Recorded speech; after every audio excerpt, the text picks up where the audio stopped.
Hindi short hand की practice dictation 80 शब्द प्रति मिनट गति से डिक्टेशन 5 सेकंड में शुरू होगी। स्टार्ट।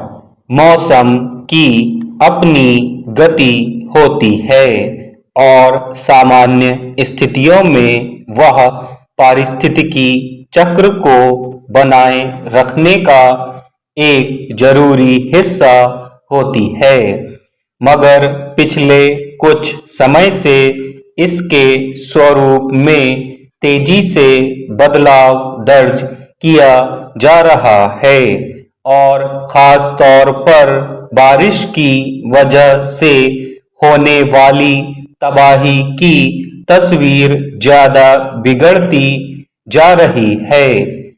यूं हर वर्ष मानसून के पूरे मौसम में बारिश की वजह से देश के ज्यादातर हिस्से कम या ज्यादा प्रभावित होते हैं, लेकिन कई बार ऐसा लगता है कि बरसात अब बेलगाम हो रही है और तबाही का सिलसिला सा बनता जा रहा है।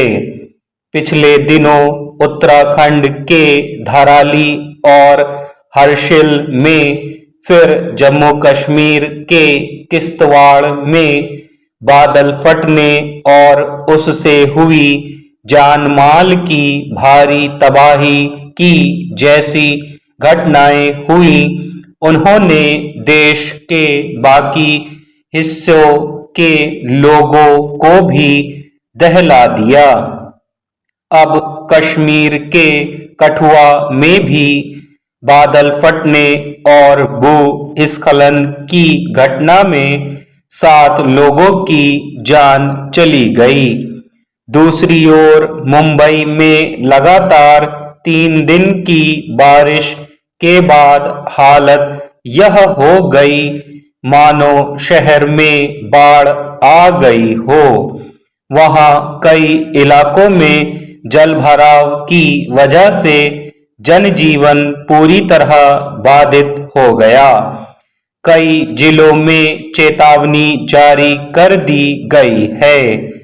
वहीं मराठावाड़ा क्षेत्र में बादल फटने की घटना में नांदेड़ के 5 लोगों के लापता होने की खबर आई।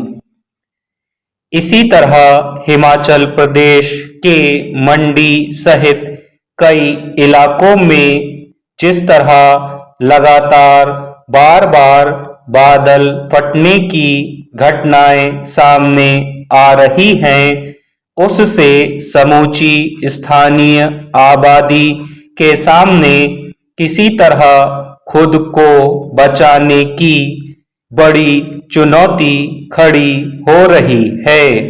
यह समझना मुश्किल हो रहा है कि कम या ज्यादा बरसात वाले जिस मानसून को देश की खेती किसानी के लिए एक जरूरत के तौर पर देखा जाता था, अब वह कई राज्यों में व्यापक तबाही का कारण क्यों बन रहा है।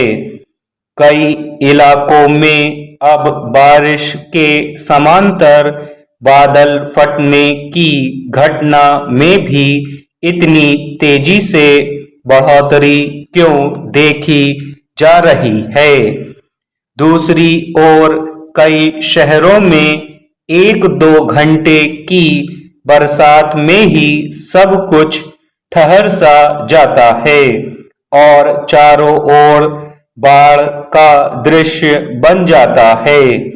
यह निश्चित रूप से अनियोजित शहरी विकास का नतीजा है, जहां बहुत अच्छी सड़कें तो बना दी जाती हैं, लेकिन पानी के निकास का उचित और पर्याप्त इंतजाम नहीं किया जाता है। नतीजतन दिल्ली जैसे महानगर का बड़ा हिस्सा कुछ देर की घनघोर बरसात में ही जलभराव सड़क जाम से त्रस्त हो जाता है। स्टॉप।